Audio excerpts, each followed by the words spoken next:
September 2018 ಈ ಬಾಬಾ ಹೇಳ್ತಾನೆ ಪ್ರಾಣಿಗಳಿಗೆ ತಮಿಳ್ ಮತ್ತು ಸಂಸ್ಕೃತ ಮಾತಾಡೋದನ್ನ ಕಲಿಸ್ಕೊಡ್ತೀನಿ ಅಂತ. We are going to have bulls and cows which will talk to you very clearly, legitimately in Sanskrit and Tamil. ಸ್ವತಃ ಸೃಷ್ಟಿ ಮಾಡ್ಕೊಂಡಿರೋ ಸಂವಿಧಾನ, ಫ್ಲಾಗ್, ಪಾಸ್ಪೋರ್ಟ್, ಕೊನೆಗೆ ತನ್ನ ಸ್ವಂತ ನ್ಯಾಷನಲ್ ಆಂಥಮ್ ಕೂಡ ಸೃಷ್ಟಿ ಮಾಡ್ಕೊಳ್ತಾನೆ. ಬರೀ 12 ವರ್ಷ ವಯಸ್ಸಿದ್ದಾಗಲೇ ನಿತ್ಯಾನಂದ ಸ್ವಾಮಿಗೆ ಜೆನೆಟಿಕ್ ಮ್ಯೂಟೇಷನ್ ಆಗುತ್ತೆ. ಆದ್ರಿಂದ ಈ ವ್ಯಕ್ತಿ ಮೇಲ್ ಅಲ್ಲ, ಫೀಮೇಲ್ ಕೂಡ ಅಲ್ಲ. ನೀವು ಒಂದೇ ಒಂದು ಕ್ಲಿಕ್ ಮಾಡಿ ಈ ದೇಶದ ಈ ಸಿಟಿಜನ್ಶಿಪ್ ತಗೊಳ್ಬಹುದು. ಈ ವ್ಯಕ್ತಿ ಯುನೈಟೆಡ್ ನೇಷನ್ ಅನ್ನ ಹೇಗೆ ಫೂಲ್ ಮಾಡ್ದ ಅಂತ ಕೇಳಿದ್ರೆ ನೀವು ಕೂಡ ಆಶ್ಚರ್ಯ ಆಗ್ತೀರಾ. ಈ ನಿತ್ಯಾನಂದ ಸ್ವಾಮಿ ಸ್ವಂತ ಒಂದು ದೇಶವನ್ನೇ ಕಟ್ಟುವಷ್ಟು ಪೊಸಿಷನ್ಗೆ ಹೋಗಿದ್ದಾದ್ರೂ ಹೇಗೆ? ಜೈ ಹಿಂದ್ ವೀಕ್ಷಕರೇ. 1 ಜನವರಿ 1978 ತಮಿಳುನಾಡಿನಲ್ಲಿ ಅರುಣಾಚಲಂ ರಾಜಶೇಖರನ್ ಅನ್ನೋ ಹೆಸರಿನ ಒಂದು ಮಗುವಿನ ಜನನ ಆಗುತ್ತೆ. ನಿತ್ಯಾನಂದ ಸ್ವಾಮಿಯ ಬಾಲ್ಯದ ದಿನಗಳು ಹೇಗಿತ್ತು ಅಂತ ಜಾಸ್ತಿ ಪಬ್ಲಿಕ್ ಇನ್ಫಾರ್ಮೇಷನ್ ಅವೈಲೇಬಲ್ ಇಲ್ಲ.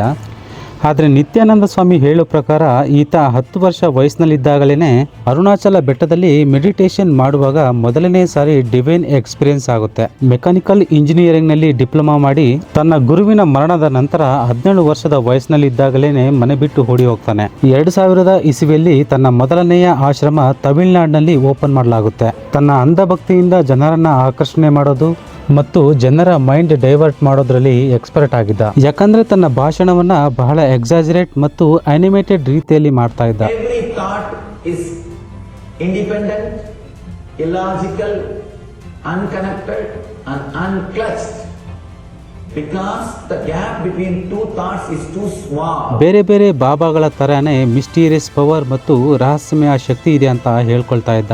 ದೊಡ್ಡ ದೊಡ್ಡ ಸಭೆಗಳಲ್ಲಿ ಕ್ಯಾನ್ಸರ್ನಂತಹ ಕಾಯಿಲೆಗಳನ್ನ ವಾಸಿ ಮಾಡ್ತೀನಿ ಅಂತ ಚಾಲೆಂಜ್ ಮಾಡ್ತಾ ಇದ್ದ. ಮತ್ತೆ ಹಂತ ಹಂತವಾಗಿ ಇಂಗ್ಲಿಷ್ನಲ್ಲಿ ಯೋಗ ಮತ್ತು ಸ್ಪಿರಿಚುಯಾಲಿಟಿ ಭಾಷಣಗಳನ್ನ ಮಾಡೋಕೆ ಶುರು ಮಾಡ್ತಾನೆ. 2003 ದೇಶದಲ್ಲಿ ಹಲವಾರು ಕಡೆ ಈತನ ಆಶ್ರಮಗಳು ಓಪನ್ ಆಗಿದ್ವು. ಬೆಂಗಳೂರು ನಗರದಿಂದ ಸುಮಾರು 30 ಕಿಲೋಮೀಟರ್ ದೂರದ ಬಿಡದಿ ಹತ್ರ ಒಂದು ದೊಡ್ಡ ಆಶ್ರಮವನ್ನ ಓಪನ್ ಮಾಡ್ತಾನೆ. ಅದೇ ನಿತ್ಯಾನಂದ ಧ್ಯಾನ ಪೀಠಂ. ದಿನ ಕಳೆದಂತೆ ಬಹಳ ಪಾಪ್ಯುಲರ್ ಆಗ್ತಾನೆ. ಜನರು ಈತನ ಪವಾಡಗಳಿಗೆ ಆಕರ್ಷಿತರಾಗ್ತಾರೆ. 2010 ಭಾರತವನ್ನು ಬಿಟ್ಟು ಉಳಿದ ಬೇರೆ ಬೇರೆ ದೇಶಗಳಲ್ಲಿಯೂ ಕೂಡ ಈತನ ಮೆಡಿಟೇಷನ್ ಸೆಂಟರ್ಗಳು ಆಲ್ರೆಡಿ ಓಪನ್ ಆಗಿದ್ವು. ಅಮೆರಿಕದ ಹಲವಾರು ಕಡೆ ಈತನ ಆಶ್ರಮಗಳಿದ್ವು. ಆದರೆ ಇದೇ ಆ ಒಂದು ವರ್ಷ ನಿತ್ಯಾನಂದ ಸ್ವಾಮಿಯ ಒಂದು ವಿಡಿಯೋ ವೈರಲ್ ಆಗುತ್ತೆ. ಸ್ಟಾರ್ಟಿಂಗ್ನಲ್ಲಿ ನಿತ್ಯಾನಂದ ಸ್ವಾಮಿ ಈ ವಿಡಿಯೋ ಫೇಕ್ ಅಂತ ಹೇಳ್ತಾನೆ. ನಾನು ನಪುಂಸಕ, ನಾನು ವರ್ಜಿನ್ ಅಂತ ಹೇಳ್ತಾನೆ. ನಿತ್ಯಾನಂದ ಸ್ವಾಮಿಗೆ ಗೊತ್ತಿತ್ತು ತನ್ನ ಸುಳ್ಳು ಎಕ್ಸಾಜರೇಟ್ ಭಾಷಣಗಳನ್ನು ಹೇಳಿ ಜನರನ್ನು ನಂಬಿಸೋದು ಬಹಳ ಸುಲಭ ಅಂತ. ಅದಕ್ಕೆ ಈ ವಿಡಿಯೋ ಪಾಪ್ಯುಲರ್ ಆದಮೇಲೆ ಹೇಳ್ತಾನೆ, ನಿತ್ಯಾನಂದ ಸ್ವಾಮಿ 12 ವರ್ಷ ಇದ್ದಾಗಲೇ ಈ ವ್ಯಕ್ತಿಯ ಬಾಡಿಯಲ್ಲಿ ಒಂದು ಜೆನೆಟಿಕ್ ಮ್ಯೂಟೇಷನ್ ಪ್ರಾರಂಭ ಆಗಿತ್ತು. ಅದಕ್ಕೆ ನಾನು ಮೇಲ್ ಅಲ್ಲ, ಫೀಮೇಲ್ ಕೂಡ ಅಲ್ಲ ಅಂತ ಹೇಳ್ತಾನೆ. ಆ್ಯಕ್ಚುಲಿ ಈ ವಿಡಿಯೋವನ್ನು ಆರ್ತಿ ರಾವ್ ಅನ್ನೋ ಮಹಿಳೆ ರೆಕಾರ್ಡ್ ಮಾಡಿದ್ದು. ಈ ಮಹಿಳೆ ನಿತ್ಯಾನಂದ ಸ್ವಾಮಿಯ follower ಆಗಿದ್ಲು. Nityananda's permission to place an air purifier in his room in December 2009. The air purifier came with a hidden camera which was motion activated. ಅಮೆರಿಕದಲ್ಲಿರೋ ಈ ಆರ್ತಿ ರಾವ್ ಆರೋಪ ಮಾಡ್ತಾಳೆ, ನಿತ್ಯಾನಂದ ಸ್ವಾಮಿನನ್ನ 5 ವರ್ಷಗಳವರೆಗೆ ಅತ್ಯಾಚಾರ ಮಾಡ್ದ ಅಂತ. ಇಲ್ಲಿಂದನೇ ಈ ಬಾಬಾನ ಕರಾಳ ಮುಖ ಬೆಳಕಿಗೆ ಬರೋದಕ್ಕೆ ಸ್ಟಾರ್ಟ್ ಆಗುತ್ತೆ. ನಂತರ ತಪ್ಪಿಸ್ಕೊಳ್ಳೋಕೆ ನಿತ್ಯಾನಂದ ಸ್ವಾಮಿ ಹಿಮಾಚಲ ಪ್ರದೇಶದಲ್ಲಿರೋ ಒಂದು ಸೀಕ್ರೆಟ್ ಜಾಗಕ್ಕೆ ಹೋಗ್ತಾನೆ. ಆದರೆ ಪೊಲೀಸರು ಹಿಡಿದು ಅರೆಸ್ಟ್ ಮಾಡ್ತಾರೆ. ನಂತರ 50 ದಿನಗಳವರೆಗೆ ಜೈಲಲ್ಲಿ ಇರ್ತಾನೆ. ಬೇರೆ ಯಾವ ದೇಶ ಆಗಿದ್ರೂ ಕೂಡ ನಿತ್ಯಾನಂದ ಸ್ವಾಮಿಯ ಕತೆ ದಿ ಎಂಡ್ ಇಲ್ಲೇ ಆಗಿಬಿಡ್ತಾ ಇತ್ತು. ಆದರೆ ಭಾರತದಲ್ಲಿ ಇಂಥ ನಕಲಿ ಬಾಬಾಗಳ ಹಿಂದೆ ಒಂದು ದೊಡ್ಡ ಗುಂಪೇ ಇರುತ್ತೆ. ಆರೋಪಿ ಅಂತ ಗೊತ್ತಾದರೂ ಕೂಡ ಇವರ ಹಿಂದೆ ಓಡಾಡ್ತಾ ಇರ್ತಾರೆ, ಇವರಿಗೆ ಸಪೋರ್ಟ್ ಮಾಡ್ತಾರೆ. ಜೈಲಿನಿಂದ ರಿಲೀಸ್ ಆದಮೇಲೂ ಕೂಡ ನಿತ್ಯಾನಂದ ಸ್ವಾಮಿಯ ಸಭೆಗಳಲ್ಲಿ ಸಾವಿರಾರು ಅಂಧಭಕ್ತರು ಅಟೆಂಡ್ ಆಗ್ತಾ ಇದ್ರು. ಈತನ ಬಿಸ್ನೆಸ್ ಮತ್ತೆ ಸ್ಟಾರ್ಟ್ ಆಗುತ್ತೆ. ಆದರೆ 2014 ವಿಷಯ ಗೊತ್ತಾಗುತ್ತೆ. ಮತ್ತೆ ಆಶ್ರಮದಲ್ಲಿ 24 ವರ್ಷದ ಮಹಿಳೆಯ ಸಾವಿನ ವಿಷಯ ಹೊರಗಡೆ ಬರುತ್ತೆ. The mysterious and sudden death of a 24-year-old woman inside controversial Godman Nityanand's ashram has put him in the center of a controversy once again. Nithyananda ಸ್ವಾಮಿಯ ಪಾಪ್ಯುಲಾರಿಟಿಯಲ್ಲಿ ಯಾವುದೇ ತೊಂದರೆ ಆಗೋದಿಲ್ಲ. ಆದರೆ ಹಂತ ಹಂತವಾಗಿ ಅತ್ಯಾಚಾರದ ವಿಷಯಗಳು ಹೊರಗಡೆ ಬರ್ತಾ ಇದ್ವು. ಕೊನೆಗೆ 2018 ಈ ಕೇಸ್ನ ಟ್ರಯಲ್ ಸ್ಟಾರ್ಟ್ ಆಗುತ್ತೆ. ಇದೇ ಸಮಯದ ನಡುವೆ ನಿತ್ಯಾನಂದ ಸ್ವಾಮಿ ದೇಶವನ್ನ ಬಿಟ್ಟು ಓಡಿ ಹೋಗೋದಕ್ಕೆ ಪ್ಲಾನ್ ಮಾಡ್ತಾನೆ. ಆಗಸ್ಟ್ 2018ರಲ್ಲಿ ಕೆನಡಾದಲ್ಲಿದ್ದ ನಿತ್ಯಾನಂದ ಸ್ವಾಮಿಯ ಭಕ್ತಳಾಗಿದ್ದ ಸಾರಾ ಲ್ಯಾಂಡ್ರಿ ಹೆಸರಿನ ಮಹಿಳೆಯ ಸಹಾಯದಿಂದ ಕೆನಡಾದ ಪೊಲಿಟಿಕಲ್ ಅಸೈಲಮ್ ಪಡೆಯೋದಕ್ಕೆ ಪ್ರಯತ್ನ ಮಾಡ್ತಾನೆ. ಆದ್ರೆ ನಿತ್ಯಾನಂದ ಸ್ವಾಮಿಯ ಈ ಅನಾಚಾರಗಳ ಬಗ್ಗೆ ಈಕೆಗೆ ಗೊತ್ತಾಗುತ್ತೆ. ಸೆಪ್ಟೆಂಬರ್ 2018ರಲ್ಲಿ 1 ವರ್ಷದ ಒಳಗೆ ಪ್ರಾಣಿಗಳಿಗೆ ತಮಿಳ್ ಮತ್ತು ಸಂಸ್ಕೃತ್ ಮಾತಾಡೋದನ್ನ ಕಲಿಸ್ತೀನಿ ಅಂತ. We are going to have bulls and cows which will talk to you very clearly, legitimately in Sanskrit and Tamil. ಪ್ರಾಣಿಗಳು ಮಾತಾಡೋದಕ್ಕೆ ಸಾಫ್ಟ್ವೇರ್ ಡೆವಲಪ್ ಮಾಡಿದ್ದೇನೆ ಅಂತ ಕೂಡ I ಹೇಳ್ತಾನೆ. am declaring after testing this software yesterday, it was perfectly working. Within a year, I'll establish this. Rajiv Malhotra ಮತ್ತು ನಿತ್ಯಾನಂದ ಸ್ವಾಮಿಯ ಈ business proposal ನೋಡಿ. The proposal is we go to Bill Gates and say, you got 100 billion. Out of the 100 billion, you give 50 billion to us in trust to be given to you in your next life when we find you. Because it is possible you may be born very poor. If we do little more research and establish the authority, We can do that. if it is possible. ಈ ಶ್ರೀಮಂತರು ಒಂದು ಪುನರ್ಜನ್ಮ trust ಮೂಲಕ ತಮ್ಮ ಸಂಪತ್ತನ್ನ ಕೊಟ್ರೆ ಅವರು ಮುಂದಿನ ಜನ್ಮದಲ್ಲಿ ಹುಟ್ಟಿದಾಗ ಈ ಎಲ್ಲ ವೆಲ್ತ್ ಅನ್ನ ಅವರಿಗೆ ಟ್ರಾನ್ಸ್ಫರ್ ಮಾಡಲಾಗುತ್ತೆ. ಇವರು ಇದು ಕೂಡ ಹೇಳ್ತಾರೆ, ಇವರ ಆತ್ಮಕ್ಕೆ GPS ಅಟ್ಯಾಚ್ ಮಾಡಿ ಮುಂದಿನ ಜನ್ಮದಲ್ಲಿ ಎಲ್ಲಿ ಹುಡ್ತಾರೆ ಅಂತ ಕೂಡ ತಿಳಿದುಕೊಳ್ಬಹುದು ಅಂತ. We'll follow the Jeevatma GPS, and where he's born, they'll go there and give him his money and say, we are authorized, we have qualified, this is how it works, and 25% is ours. If the guy wants to be born in a particular place of his choice, then the fee is 50%. ಈ ನಿತ್ಯಾನಂದ ಸ್ವಾಮಿ Albert Einstein formula E=mc² ಅನ್ನು ಕೂಡ ತಪ್ಪು ಅಂತ ಸಾಬೀತುಪಡಿಸ್ಬಿಡ್ತಾನೆ. Scientists and their theories I am debunking. E equal to not mc square. मैं गाली नहीं दे सकता. Family देखती है. ಎಷ್ಟು ಕಾಮಿಡಿ ಅನಿಸುತ್ತೆ ಅಲ್ಲ ವೀಕ್ಷಕರೇ. ಇದೆಲ್ಲರ ಜೊತೆ ನಿತ್ಯಾನಂದ ಸ್ವಾಮಿಯ ಸಾಮ್ರಾಜ್ಯ ಭಾರತದಲ್ಲಿ ಒಡೆದು ಹೋಗ್ತಾ ಇತ್ತು. 2019 ತಮಿಳುನಾಡಿನ ಜನಾರ್ದನ ಶರ್ಮಾ ಅನ್ನೋ ನಿತ್ಯಾನಂದನ ಭಕ್ತನ ಏನೂ ಅರಿಯದ 2 ಮಕ್ಕಳನ್ನ ಅಹಮದಾಬಾದ್ನ ಆಶ್ರಮದಲ್ಲಿ ಬಂದಿಯಾಗಿ ಇರಿಸಲಾಗಿದೆ ಅಂತ ಆರೋಪ ಮಾಡಲಾಗುತ್ತೆ. ನಿತ್ಯಾನಂದ ಸ್ವಾಮಿಯ ಮೇಲೆ ಇನ್ನೊಂದು ಕಿಡ್ನಾಪಿಂಗ್ ಕೇಸ್ ಹಾಕಲಾಗುತ್ತೆ. ನವೆಂಬರ್ 2019ರಲ್ಲಿ ಗುಜರಾತ್ ಪೊಲೀಸ್ ನಿತ್ಯಾನಂದ ಸ್ವಾಮಿಯನ್ನ ಬಂಧಿಸೋಕೆ ಆಶ್ರಮಕ್ಕೆ ಹೋಗ್ತಾರೆ. ಆದರೆ ನಿತ್ಯಾನಂದ ಸ್ವಾಮಿ ದೇಶವನ್ನು ಬಿಟ್ಟು ಓಡಿ ಹೋಗಿರ್ತಾನೆ. ದೇಶವನ್ನು ಬಿಟ್ಟು ಓಡಿ ಹೋದ್ಮೇಲೂ ಕೂಡ ಒಂದು ವಿಡಿಯೋ ರಿಲೀಸ್ ಮಾಡ್ತಾನೆ. ಇದರಲ್ಲಿ ಹೇಳ್ತಾನೆ, ನಾನೇ ಪರಮಶಿವ ಅಂತ.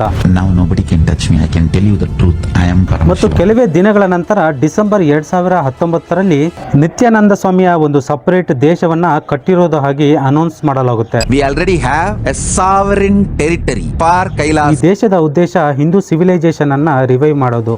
ಈ ವಿಷಯ ಎಲ್ಲ ನ್ಯೂಸ್ ಪೇಪರ್ಗಳಲ್ಲಿ ಬರೋದಕ್ಕೆ ಸ್ಟಾರ್ಟ್ ಆಗುತ್ತೆ. ನಿತ್ಯಾನಂದ ಸ್ವಾಮಿ ಸೌತ್ ಅಮೆರಿಕಾದ ಎಕ್ವಡೋರ್ ಹತ್ರ ಐಲ್ಯಾಂಡ್ ಖರೀದಿ ಮಾಡಲಾಗಿದೆ ಅಂತ. ಯಾವಾಗ ಈ ವಿಷಯ ಇಂಟರ್ನ್ಯಾಷನಲ್ ಲೆವೆಲ್ನಲ್ಲಿ ಹರಡೋಕೆ ಶುರು ಆಗುತ್ತೋ ಇಕ್ವೆಡೋರ್ ಸರ್ಕಾರ ಇದನ್ನ ತಿರಸ್ಕಾರ ಮಾಡುತ್ತೆ. ಇಕ್ವೆಡೋರ್ ಸರ್ಕಾರ ಹೇಳೋ ಪ್ರಕಾರ ನಿತ್ಯಾನಂದ ಸ್ವಾಮಿ ನಮ್ಮ ದೇಶಕ್ಕೆ ಬಂದಿದ್ದು ನಿಜ, ದೇಶದಲ್ಲಿ ಅಸೈಲಮ್ ಕೇಳಿದ್ದ, ಆದರೆ ನಾವು ಇದಕ್ಕೆ ಒಪ್ಪಲಿಲ್ಲ ಮತ್ತು ನಿತ್ಯಾನಂದ ಸ್ವಾಮಿ ಈ ದೇಶದಲ್ಲೂ ಕೂಡ ಇಲ್ಲ ಅಂತ ಹೇಳ್ತಾರೆ. ಮನಿ ಕಂಟ್ರೋಲ್ ರಿಪೋರ್ಟ್ನ ಪ್ರಕಾರ ನಿತ್ಯಾನಂದ ಸ್ವಾಮಿ ಇಂಡಿಯಾದಿಂದ ನೇಪಾಲ್ಗೆ ಹೋಗಿ ಒಂದು ಫೇಕ್ ಪಾಸ್ಪೋರ್ಟ್ ತಗೊಂಡು ಅಮೆರಿಕಾಗೆ ಹೋಗಿರ್ತಾನೆ. ಅಮೆರಿಕಾದಲ್ಲೂ ಕೂಡ ಈತನ ಭಕ್ತರು ಸಾಕಷ್ಟು ಮಂದಿ ಇದ್ರು. ಅಲ್ಲಿರೋ NGOsನಿಂದ ಬಹಳಷ್ಟು ಡೊನೇಷನ್ ಅನ್ನ ಪಡ್ಕೊಳ್ತಾನೆ. 1 ವರ್ಷದ ಒಳಗೊಳಗೆ ಅಮೆರಿಕ, UK, ಏಷ್ಯಾದಲ್ಲಿ 13 ಬೇರೆ ಬೇರೆ NGOs ಅನ್ನ ಓಪನ್ ಮಾಡ್ತಾನೆ. ಇದರಲ್ಲಿ 10 ಅಮೆರಿಕದಲ್ಲೇ ಇದ್ದಾವೆ. ಆ NGOsನಿಂದ ಬಂದ ಹಣವನ್ನ ನಿತ್ಯಾನಂದ ಸ್ವಾಮಿ ಕೈಲಾಸ ದೇಶದ ಆಕ್ಟಿವಿಟಿಗೆ ಉಪಯೋಗಿಸ್ತಾ ಇದ್ದ. ಸೋಷಿಯಲ್ ಮೀಡಿಯಾ ಮತ್ತು ಇಂಟರ್ನೆಟ್ ಅಲ್ಲಿ ಕೈಲಾಸ ದೇಶದ ಸ್ಟ್ರಾಂಗ್ ಪ್ರೆಸೆನ್ಸ್ ತೋರಿಸಲಾಗ್ತಾ ಇತ್ತು. ಸ್ವಂತ ಫ್ಲಾಗ್, ಸ್ವಂತ ಕಾನ್ಸ್ಟಿಟ್ಯೂಷನ್, ಸ್ವಂತ ಪಾಸ್ಪೋರ್ಟ್, ಸ್ವಂತ ಆಂಬ್ಯುಲೆಮ್, ಸ್ವಂತ ನ್ಯಾಷನಲ್ ಆಂಥೆಮ್ ಕೂಡ ಸೃಷ್ಟಿ ಮಾಡ್ಕೊಳ್ತಾನೆ. ಬೇರೆ ಬೇರೆ ದೇಶಗಳ ಥರನೇ ತಮ್ಮದೇ ಆದ ಯೂನಿವರ್ಸಿಟಿ, TV ಚಾನಲ್, ಸ್ವಂತ ನ್ಯೂಸ್ ಪೇಪರ್ ಸ್ಟಾರ್ಟ್ ಮಾಡಲಾಗಿದೆ ಅಂತ ಹೇಳ್ಕೊಳ್ತಾನೆ. ಇವರ ವೆಬ್ಸೈಟ್ನಲ್ಲಿ ನೀವು ಹೋಗಿ ಈಗಲೂ ಕೂಡ ನೋಡಬಹುದು, ಕೈಲಾಸ ದೇಶದ ಸ್ವಂತ ಒಂದು ರಿಸರ್ವ್ ಬ್ಯಾಂಕ್ ಇದೆ ಅಂತಲೂ ಕೂಡ ಹೇಳ್ಕೊಳ್ತಾರೆ. ಇವರ ಕರೆನ್ಸಿ, ಇವರ ಪ್ರತಿಯೊಂದು ಕೈಲಾಶಿಯನ್ ಡಾಲರ್ 1 ತೊಲ ಬಂಗಾರದ ಸಮ ಇದೆ ಅಂತ ಹೇಳ್ಕೊಳ್ತಾರೆ. ವಿಚಿತ್ರ ಏನಂದ್ರೆ ಈ ದೇಶದ ಸಿಟಿಜನ್ಶಿಪ್ ತಗೊಳ್ಳೋಕೆ 12 ಲಕ್ಷ ಜನರು ಅಪ್ಲೈ ಮಾಡಿದ್ದಾರೆ. ಫೆಬ್ರವರಿ 2023ರಲ್ಲಿ ಯುನೈಟೆಡ್ ನೇಷನ್ನ ಒಂದು ಮೀಟಿಂಗ್ ನಲ್ಲಿ ವಿಜಯಪ್ರಿಯಾ ನಿತ್ಯಾನಂದ ಅನ್ನೋ ರಿಪ್ರೆಸೆಂಟೇಟಿವ್ನ ಅಲ್ಲಿಗೆ ಕಳಿಸಲಾಗುತ್ತೆ. ಹಂತವಾಗಿ ಇವರ ಕಾನ್ಫಿಡೆನ್ಸ್ ಜಾಸ್ತಿ ಆಗ್ತಾ ಇತ್ತು. ಈ ಎಲ್ಲವುದರ ಮಧ್ಯೆ ಇವರಿಗೆ ಮುಖ್ಯವಾಗಿ ಬೇಕಾಗಿದ್ದು ಭೂಮಿ. ಇವರ ಹತ್ರ ಎಲ್ಲ ಇತ್ತು, ಆದರೆ ಭೂಮಿ ಒಂದು ಬಿಟ್ಟು. ಇದರಿಂದನೇ 2024ರಲ್ಲಿ ಕೈಲಾಸದ ಸಮರ್ಥಕರು ಟೂರಿಸ್ಟ್ ಆಗಿ ಸೌತ್ ಅಮೆರಿಕಾದ ಬೊಲಿವಿಯಾಗೆ ಹೋಗ್ತಾರೆ. ಅಮೆಜಾನ್ ಕಾಡಿನಲ್ಲಿ ವಾಸ ಮಾಡ್ತಾ ಇದ್ದ ಆದಿವಾಸಿಗಳನ್ನ ಮನವೊಲಿಸಿ ಭೂಮಿಯನ್ನ ತನ್ನದಾಗಿಸಿಕೊಳ್ಳೋದಕ್ಕೆ ಪ್ರಯತ್ನ ಮಾಡ್ತಾರೆ. ಈ ಆದಿವಾಸಿ ಗ್ರೂಪ್ ನ ಸದಸ್ಯನಾದ ಪೆಡ್ರೋ ಗ್ಯುಯಾಸಿಕೋ ಅನ್ನೋ ವ್ಯಕ್ತಿಯನ್ನ ಭೇಟಿ ಮಾಡಿ ಫಾರೆಸ್ಟ್ ನಲ್ಲಿ ಬೆಂಕಿ ಬಿದ್ದಾಗ ಏನ್ ಮಾಡ್ಬೇಕು ಅನ್ನೋದನ್ನ ಟ್ರೈನಿಂಗ್ ಕೊಡ್ತಾರೆ. ಇದರ ನಡುವೆ ಭೂಮಿಯನ್ನ ಲೀಸ್ಗೆ ತಗೊಳ್ಳೋದರ ಬಗ್ಗೆ ಮಾತಾಡ್ತಾರೆ. ಪೆಡ್ರೋ ಗ್ರೂಪ್ ಇವರಿಗೆ ಭೂಮಿಯನ್ನ 25 ವರ್ಷಕ್ಕೆ ಲೀಸ್ಗೆ ಕೊಡೋದಕ್ಕೆ ರೆಡಿ ಆಗ್ತಾರೆ. ಈ ಲೀಸ್ ನ ಬದಲಾಗಿ ಪ್ರತಿ ವರ್ಷ $2 ಲಕ್ಷ ಕೊಡೋದಾಗಿ ಪ್ರಾಮಿಸ್ ಮಾಡಿದ್ರು. ಈ ಭೂಮಿ ಡೆಲ್ಲಿಗಿಂತಲೂ 3 ಪಟ್ಟು ಜಾಸ್ತಿ ಇತ್ತು. ಈ ಆದಿವಾಸಿಗಳಿಗೆ ಗೊತ್ತಾಗದೇ ಇರೋ ತರ ಲೀಸ್ ಅಗ್ರಿಮೆಂಟ್ ಅನ್ನ ಇಂಗ್ಲಿಷ್ ನಲ್ಲಿ ಬರ್ತ್ಕೊಂಡು ಬಂದಿರ್ತಾರೆ. ಆದ್ರೆ ಈ ಲೀಸ್ ಅಗ್ರಿಮೆಂಟ್ 25 ವರ್ಷ ಅಲ್ಲ, 1000 ವರ್ಷಗಳವರೆಗೆ ಬರ್ತ್ಕೊಂಡು ಬಂದಿದ್ರು. ಈ ಅಗ್ರಿಮೆಂಟ್ ನಲ್ಲಿ ಇದು ಕೂಡ ಬರ್ದಿತ್ತು, ಏರ್ ಸ್ಪೇಸ್ ನಿಂದ ಹಿಡಿದು ಎಲ್ಲಾ ನ್ಯಾಚುರಲ್ ರಿಸೋರ್ಸಸ್ ಕೈಲಾಸ ದೇಶದ್ದು ಅಂತ. ನೀವೇ ಇಮೇಜಿನ್ ಮಾಡ್ಕೊಳ್ಳಿ, ಈ ಒಬ್ಬ ನಕಲಿ ಬಾಬಾ ಯಾವ ಲೆವೆಲ್ಗೆ ಜನರನ್ನ ಅಮಾಯಕರನ್ನಾಗಿ ಮಾಡ್ತಾ ಇದ್ದ ಅಂತ. ಎಲ್ಲ ಇವರ ಪ್ಲಾನ್ ಅಕಾರ್ಡಿಂಗ್ ಆಗಿ ನಡೀತಾ ಇತ್ತು.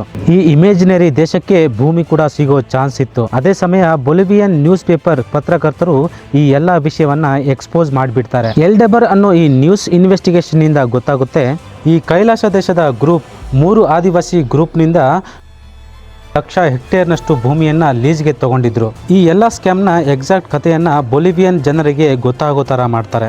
ಇದರಿಂದ ಬೊಲಿವಿಯಾ ದೇಶದ ಸರ್ಕಾರ ಈ ಎಲ್ಲ ಅಗ್ರಿಮೆಂಟ್ ಅನ್ನ ರಿಜೆಕ್ಟ್ ಮಾಡಿಬಿಡ್ತಾರೆ. ಇವತ್ತಿನ ದಿವಸ ಈ ಘೋಟಾಲ ಇಡೀ ಪ್ರಪಂಚಕ್ಕೆ ಗೊತ್ತಾಗುತ್ತೆ. ನಿಜ ಏನಂದ್ರೆ ಈಕ್ವಡೋರ್ ಹತ್ರ ಇವರು ಯಾವುದೇ ಐಲ್ಯಾಂಡ್ ಖರೀದಿ ಮಾಡಿಲ್ಲ. ಈ ಕೈಲಾಸ ದೇಶ ಬರೀ ಒಂದು ವೆಬ್ಸೈಟ್ನಲ್ಲಿ ಮಾತ್ರ ಎಕ್ಸಿಸ್ಟ್ ಮಾಡುತ್ತೆ. ನಿತ್ಯಾನಂದ ಮತ್ತು ಇವರ ಫಾಲೋವರ್ಸ್ ಪ್ರಪಂಚಕ್ಕೆ ಬೇವಕೂಫ್ ಮಾಡಿದ್ರು. ಇವರ ವೆಬ್ಸೈಟ್ನಲ್ಲಿ ಇವತ್ತಿನ ದಿವಸ ಹೋಗಿ ಗಮನ ಇಟ್ಟು ನೋಡಿದ್ರೆ ಇವತ್ತಿಗೂ ಕೈಲಾಸ ಒಂದು ಕಾಸ್ಮಿಕ್ ಬಾರ್ಡರ್ಲೆಸ್ ನೇಷನ್. ಇದು ಒಂದು ಟೆರಿಟರಿ ಬದಲಾಗಿ ಒಂದು ಐಡಿಯಾಲಜಿಯನ್ನ ರಿಪ್ರೆಸೆಂಟ್ ಮಾಡುತ್ತೆ. ಅದಕ್ಕೆ ಇವತ್ತು ವೆಬ್ಸೈಟ್ನಲ್ಲಿ ಬರೆದಿದೆ, ಇದು world greatest digital Hindu nation ಅಂತ. ಇದೇ ಆ ಒಂದು ದೇಶ ಬರೀ ಡಿಜಿಟಲಿ ಎಕ್ಸಿಸ್ಟ್ ಮಾಡುತ್ತೆ.